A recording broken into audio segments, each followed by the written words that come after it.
People who live in countries like Canada or America, and they want to get a house, what's the halal way of getting a house? Like, what's the process that should be taken to ensure that there isn't any haram to it? Okay, the question is very straightforward, and the answer would be very straightforward. If you can buy a house without any haram being involved, such as mortgage or interest-based loans, be my guest. Now, what or how to do that, I have no idea. And as I said so many times, it is not an essential part of our lives to own a property. In Islam, you are instructed in order to worship Allah Azza wa Jal, not to own a house or a car or to have a job or to do all of these things, though they are mighty fine. But if I cannot obtain this chance, if I cannot possess a house without being involved in riba, definitely this is not permissible. If I cannot finish my bachelor degree or uni degree without getting student loan, which is riba-based, interest-based, this is not permissible. Okay, Sheikh, how can I get a job? This is not my problem.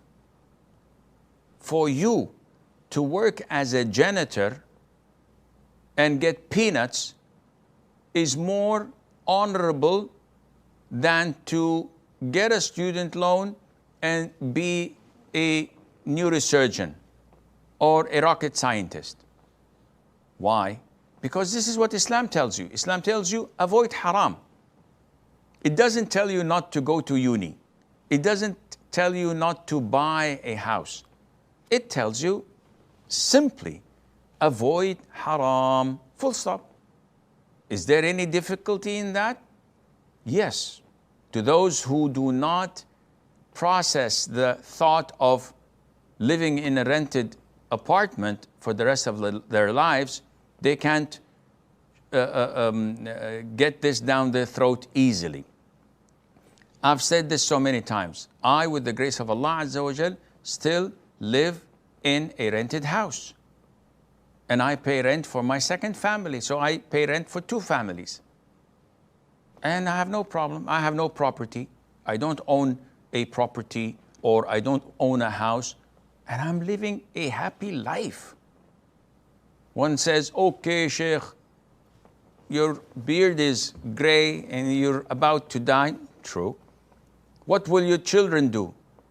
Who cares? I did my level best to provide for them a good life within the boundaries of Sharia. It was not me who took care of me when my father died when I was 14 or 15 years of age. It was Allah. So likewise, Allah will take care of my family. Allah will not let them alone. So, Sheikh, but you have to do this. I don't have to do anything, akhi. If I had money, I would have bought a house or I would have bought a property or a plot. But I don't. So, am I going to go to haram, maybe sell a fatwa here or there and make lots of bucks, or borrow with riba? No, I'm not going to do that. Life is too short. And the grave is scary. You don't want to spend time there being burnt and tormented. You want it to be all like fragrances and flowers and blessings of Allah Azza wa Jal. So this is your test, my friend. And you have all the right to choose your course of action. Fawzan.